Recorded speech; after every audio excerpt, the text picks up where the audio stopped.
నమస్తే, welcome to our channel. Nellore lady don Nidigunta Aruna వ్యవహారం మరవక ముందే మరో లేడీ డాన్ అరవ కామాక్షమ్మ అరాచకాలన్నీ కూడా ఒక్కొక్కటిగా బయటకు వస్తున్నాయి. మరి సిపిఎం నేత పెంచలయ్య హత్య కేసులో ఆమె హస్తం ఉన్నట్లుగా గుర్తించిన పోలీసులు ఆమెను అరెస్ట్ చేయడం మనకు తెలిసిన విషయమే. మరి ఇప్పుడు స్థానికులు వెళ్లి ఆమె ఇంటిని ధ్వంసం చేయడాన్ని ఏ విధంగా చూడాలి తెలుసుకునే ప్రయత్నం చేద్దాం. దీన్ని విశ్లేషించడానికి మనతో పాటుగా ఉన్నారు సోషల్ యాక్టివిస్ట్ శ్రీలీల గారు. నమస్తే మేడం. నమస్తే అమ్మ. అరవ కామాక్షమ్మ ఈమె చేసినటువంటి అరాచకాలన్నీ కూడా ఒక్కొక్కటిగా బయటకు వస్తున్నాయి. మరి ఆమె చేసినటువంటి అరాచకాలకు ఆమెకు ప్రోత్సాహం వైసీపీ నేతల నుంచి కూడా అందిందని పలు కథనాలు అయితే వినిపిస్తున్నాయి మేడం. మరి ఇప్పుడు స్థానికులందరూ కూడా వెళ్ళి ఆమె ఇంటిని ధ్వంసం చేయడాన్ని ఏ విధంగా చూడాలంటారు? అంటే ఇక్కడ వైసీపీ వాళ్ళని ఎందుకు ఇన్వాల్వ్ చేస్తారు? ఇది సంబంధించి ఏదో అరవ కామాక్షి అనే ఆవిడ ఒక లేడీ, ఆవిడ గంజాయి వ్యాపారం చేసుకుంటుందని. కానీ గంజాయి బ్యాచ్కి అరికాళ్ళు కోటింగ్ ఇచ్చినప్పుడు జగన్మోహన్ రెడ్డి వెళ్ళి పరామర్శించి వచ్చాడు కదా. మరి అమ్మో ఇంకేముంది, కొట్టేశారా, మిమ్మల్ని కొడితే మరి మీరు ఊరుకుంటారా అని. మరి అట్లాంటి వాళ్ళకి ఈయన ఎందుకు సపోర్ట్ చేశాడు? అలా సపోర్ట్ చేస్తేనే కదా మీ ఇన్వాల్వ్మెంట్ ఉంది దాంట్లో, మీరే వాళ్ళని ఎంకరేజ్ చేస్తున్నారు, మీరే వాళ్ళకి అన్ని విధాలుగా సపోర్ట్గా ఉంటున్నారు అనేది అర్థమవుతుంది. మరి ఈ రోజున ఈ అరవ కామాక్షి ఎవరైతే ఉన్నారో, పాపం పెంచలయ్య చిన్న ఫ్యామిలీ, పాపం ఇద్దరు చిన్న చిన్న పిల్లలు, భార్య ఈ రోజున అనాథులైపోయారు. ఆమె చేస్తున్నటువంటి అరాచకాలన్నింటినీ కూడా ఆయన ఒక్కొక్కటిగా బయట పెడుతున్నటువంటి నేపథ్యంలోనే ఆయన్ని హతమార్చారనే ఊహాగానాలు వినిపిస్తున్నాయి. ఊహాగానాలు అంటే మొన్న అతను మరణించినప్పుడు మనకి నేను చదివింది చూసింది విన్నది ఏంటంటే, ఆ రోజున ఆయన ఆ పిల్లల్ని ఎవరైతే గంజాయి తాగుతున్నారనేది అతనికి తెలిసింది, అది ఎక్కడి నుంచి వస్తుందనేది కూడా తెలిసింది. ఆ రోజున పిల్లల్ని హెచ్చరించాడు ఈయన, మీరు ఇట్లాంటి పనులు చేస్తే నేను పోలీస్ కంప్లైంట్ ఇస్తాను, కాబట్టి మీరు అక్కడికి వెళ్ళొద్దు, ఆ ఇంటి దగ్గరికి ఇవి తెచ్చుకోవద్దు, మీరు ఇలాంటివి అది తీసుకోవటం అనేది చెయ్యొద్దు అనేది. ఆ తర్వాత 2-3 రోజుల తర్వాత ఇతను రోడ్డున నడుచుకుంటూ వెళ్తుంటే వాళ్ళు కత్తులతో దాడి చేసి చంపేశారు. మరి ఇంకా ఏం చెప్పాలి? ఏం చేశాడు వాళ్ళని? వాళ్ళకి ఏమన్నా మంచి విషయం చెప్పడానికి వెళితే ఇతనికి చెడు ఎదురైంది, మంచికి వెళితే. మరి ఒక లేడీగా ఉండి మహిళలు ఎలా ఉండాలి? మహిళలు చాలా సాఫ్ట్ కార్నర్ ఉంటారు, వాళ్ళు మంచిగా చెప్పేతే వింటారు అంటే ఈవిడ యువతని చంపేయమని ప్రోత్సహించింది. ఆవిడ చెప్తేనే వాళ్ళు చేశారు అనేది ఈ రోజున వినిపిస్తుంది. ఇంత దారుణంగా ప్రవర్తిస్తున్న వీళ్ళు భారీ స్థాయిలో ఆవిడ దగ్గర, ఆవిడ ఇంట్లో గంజాయి దొరికింది, డబ్బు దొరికింది. మరి ఆవిడ ఎందుకు ఈ వ్యాపారాన్ని ఈ విధంగా కొనసాగిస్తూ యువతని తప్పుద్రోవ పట్టిస్తుంది? ఈ రోజున డ్రగ్స్ వద్దు బ్రో అని చెప్పేసి కూటమి ప్రభుత్వం ఏదైతే కూటమి అధికారంలోకి వచ్చిన తర్వాత ఈగల్ టాస్క్ ఫోర్స్ తీసుకొచ్చి ఎక్కడికక్కడ గంజాయిని హరిస్తుంటే, మరి ఇలా ఈ విధంగా గంజాయిని వైసీపీ ప్రోత్సహించడం ఏ విధంగా అర్థం చేస్తుంది? ఈగల్ అంటేనే డేగ కన్నుతోటి చాలా అది సూక్ష్మంగా ఉన్నది కానీ కూడా కనిపెట్టిద్ది, అది ఎక్కడో ఆకాశంలో ఉన్న చిన్న దాన్ని కూడా కనిపెట్టిద్ది. ఆ విధంగా మేము కూడా మా క్లూస్ ఏదైతే ఉంటాయో అవన్నీ కూడా మేము సేకరిస్తామని చెప్పి వీళ్ళు పెట్టడంతో అర్థం. అది నిజంగా అలానే జరుగుతుందా, ఇంకా మనకు కనపడనివి ఉన్నాయా అంటే, ఆ మధ్య డ్రోన్లకి చెట్టు తొర్రలో వీళ్ళు ఒక సారాయి కాసేవన్నీ కూడా దాస్తున్న వైరం కూడా కనిపించింది కుటుంబ ప్రభుత్వం అధికారంలోకి వచ్చాక. ఇవన్నీ ఇట్లాంటివన్నీ ఇంకా ఉన్నాయి, అవన్నీ కూడా సమూలంగా నాశనం చేయాలి. ఈ రోజున ఇట్లాంటి వ్యక్తులు ఎవరి వల్ల వీళ్ళు బ్యాక్గ్రౌండ్ ఎవరుండి నడిపిస్తున్నారు వీళ్ళని, అది కూడా బయటకు తీయాలి.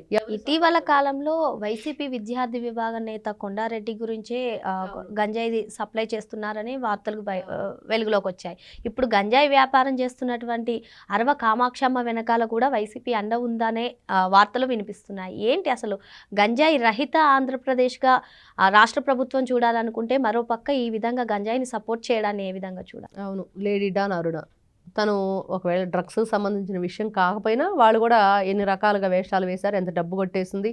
ఒక నిందితుడు ఎవరైతే ఉన్నారో అతను హాస్పిటల్కి రావటం, అసలు పోలీస్ వ్యవస్థ నమ్మకం పోయింది ప్రజలకు. ఫస్ట్ వీళ్ళు సరైన డ్యూటీ చేయట్లేదు అనేది అక్కడ కనపడుతుంది. ఇన్ని రకాలుగా అంటే నెల్లూరులోనే ఎందుకు ఈ విధంగా ఉన్నారు? మరి కాకాని గోవర్ధన్ రెడ్డి గారు అనుకుంటా అక్కడ మరి గతంలో, మరి ఆయన ఇప్పుడు వైసీపీకి కూడా మరి లీడర్షిప్ వహిస్తున్నాడేమో ఆ ఏరియా వరకు.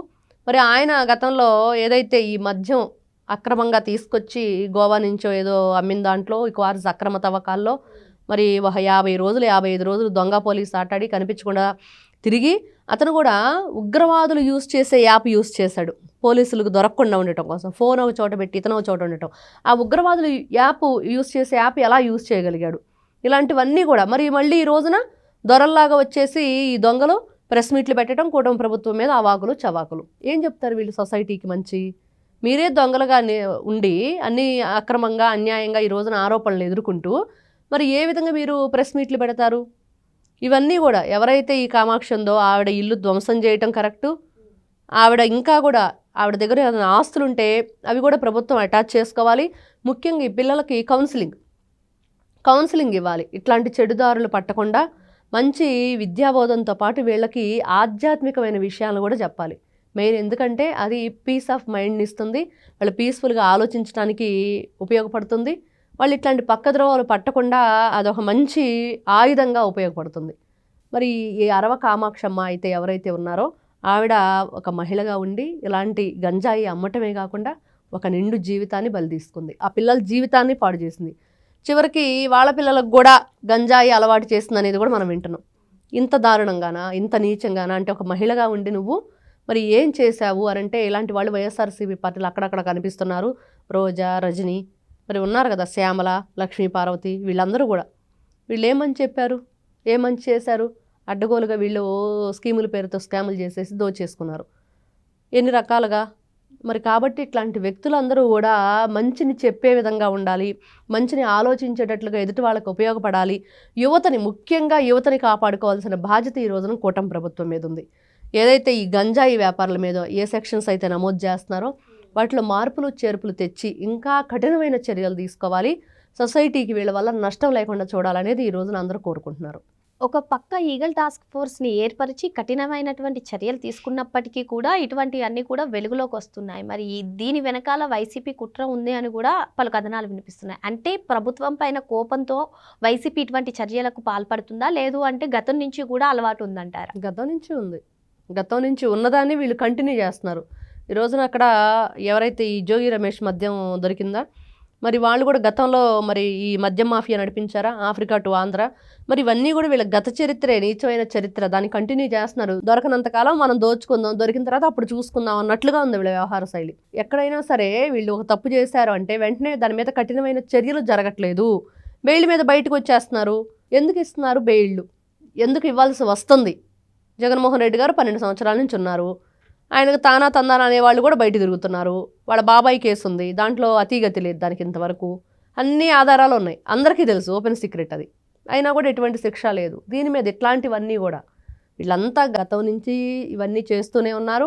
ఈ రోజున అట్లాంటి వ్యక్తులకు జగన్మోహన్ రెడ్డి గారు లాంటి వాళ్ళు డైరెక్ట్గానే వెళ్ళి పరామర్శలు, పలకరింపులు, హంగామాలు మరి ఇవన్నీ చేస్తున్నారు. ఇప్పుడు నిడిగుంట అరుణ కావచ్చు, లేదంటే అరవ కామాక్షమ్మ కావచ్చు, వీళ్ళిద్దరూ మహిళలే. అంటే వైసీపీ మహిళలతోటి ఇటువంటి గంజాయి వ్యాపారం, లేదంటే రౌడీయిజం ప్రభుత్వంలో ఉండగా, అంటే వైసీపీ హయాంలోనే ఈ విధంగా మహిళలతో అడ్డం పెట్టుకుని వ్యాపారం చేయాలని చూస్తుందా, లేదు అంటే వీళ్ళుగానే ఈ వ్యాపారం మొదలుపెట్టారా? ఖచ్చితంగా అండ లేకుండా ఎవరు చేయరు కదా. ఎవరొకరు అండ చూసుకుని వీళ్ళంతా కూడా. గతంలో ఆవిడ కూడా ఎమ్మెల్యేలో ఎవరెవరో ఉన్నారు, వాళ్ళ ద్వారా అతనికి బయటికి రావడానికి ఏయో లెటర్స్ కూడా తీసుకుంది వాళ్ళ దగ్గర నుంచి, పెళ్లి చేసుకోబోతుందని రకరకాలు చెప్పారు. కానీ లోతైన విచారణ ఎందుకు జరిపించట్లేదు దాని మీద? ఇప్పుడు ఎవరైనా సరే ఒక దానికి అప్లై చేసిన, ఇప్పుడు ఒక పోలీస్ ఆఫీసర్ ఇంట్లో ఒక వ్యక్తిని పనికి వీళ్ళు అపాయింట్ చేసుకోవాలంటే వాళ్ళ బయోడేటా అంతా తీస్తారు కదా, వాళ్ళ పుట్టుపూర్వతరాలన్నీ, వాళ్ళు ఏంటి, వాళ్ళ కజిన్స్ ఎవరు, వాళ్ళ సిబ్లింగ్ ఎవరు, లేకపోతే వాళ్ళ అమ్మ నాన్న ఏం చేస్తారు, గతంలో వీళ్ళ మీద ఏమైనా నేర చరిత్ర ఉందా, ఇన్ని రకాలు చూస్తారు కదా. మరి వీళ్ళు ఏదైనా ఒక అప్లికేషన్ ఇచ్చినప్పుడు ఇదిగో పలానా వ్యక్తి ఒక జైల్లో శిక్ష అనుభవిస్తున్న వ్యక్తిని బయటికి తీసుకురావడం కోసం ఏదో ఇచ్చింది ఆవిడ. మరి దాని మీద ఎందుకు లోతైన విచారణ జరగలేదు? అలా సంతకం పెట్టేసి ఇట్లా ఇచ్చేసి పంపించేశారు. అలా చేయటం వల్లే కదా వాళ్ళు బయట మీట్ అయ్యారు హాస్పిటల్లో. మరి ఈ రోజున ఈవిడ కూడా ఇన్ని రోజుల నుంచి అక్కడ వ్యాపారం చేస్తుంటే పోలీసుల దృష్టికి ఎందుకు వెళ్ళలేదు? మరి పెంచలేకి తెలిసింది పోలీసులకు తెలియలేదా? తెలిసినా కూడా పట్టించుకోలేదా? మరి ఎందుకు చర్యలు తీసుకోవట్లేదు? పోలీసులకు కూడా వైసీపీ వాసన పోలేదంటారా? ఖచ్చితంగా అదే అనిపిస్తుంది. ఈ రోజున మీరేమన్నా వాటాదారులుగా ఉంటున్నారా దాంట్లో? ఉంటుంటే మరి ఎందుకు ఉండకపోతే, ఒకవేళ మేము మంచివాళ్ళం అంటే మరి ఎందుకు చర్యలు తీసుకోలేదు? నేను తెలియకుండా ఉండదు కదా. అంత పబ్లిక్గా మనిషిని చంపేస్తే అంత దాకా వస్తే మరి అంత దారుణంగా పెంచలేక తెలిసిన విషయం పోలీసులకు తెలియలేదా? ఇవన్నీ కూడా ప్రజల్లో రకరకాల క్వశ్చన్స్ రైజ్ అవుతున్నాయి వ్యవస్థల మీద. ఎందుకు వీళ్ళు కఠినంగా ప్రవర్తించట్లేదు, ఎందుకు వీళ్ళు కఠినమైన వాళ్ళ మీద పనిష్ చేయట్లేదు వాళ్ళని? ఇలా చేయకపోవటం వల్లే కదా ఇట్లాంటి వాళ్ళు విచ్చలవిడిగా గంజాయి, అక్రమంగా మద్యం, ఇవన్నీ కూడా డ్రగ్స్, వాటికి పిల్లల్ని బానిసలను చేసి వాళ్ళ జీవితాలను సర్వనాశనం చేసేస్తున్నారు ఈ లేడీ డాన్లు. మహిళలుగా ఉండి వీళ్ళు అంతే. ఇప్పుడు ఏమంటున్నారంటే మహిళలు అలా చేయటం ఏముందిలే, జగన్మోహన్ రెడ్డి గారు సతీమణి ఈ రోజున భారతిరెడ్డి గారు ఏ రోజు కూడా వాళ్ళ సొంత ఆడబడుచుని మాట్లాడితేనే ఆవిడ ఏ రోజు ఖండించలేదు. వేసెల రాజధాని అని ఆవిడ ఛానల్లో చెప్పించింది. మరి ఇట్లాంటి వ్యక్తులు ఉన్నంతకాలం ఇలానే ఉండిద్ది వ్యవస్థ అనేది కూడా ప్రజల్లో ఈ రోజున క్వశ్చన్స్ రైజ్ అవుతున్న పరిస్థితి. మరి గంజాయి పైన అటు ప్రభుత్వం చర్యలు తీసుకోవడమే కాకుండా అసలు సామాజిక బాధ్యత కిందకి పోలీసులు కానివ్వండి, అధికారం ఉన్నా లేకపోయినా ప్రతి ఒక్కరి మీద బాధ్యత ఉందని చెప్పి మేడం చెప్తున్నారు. మరో అంశంతో మళ్ళీ కలుద్దాం. Thank you madam. నమస్తే.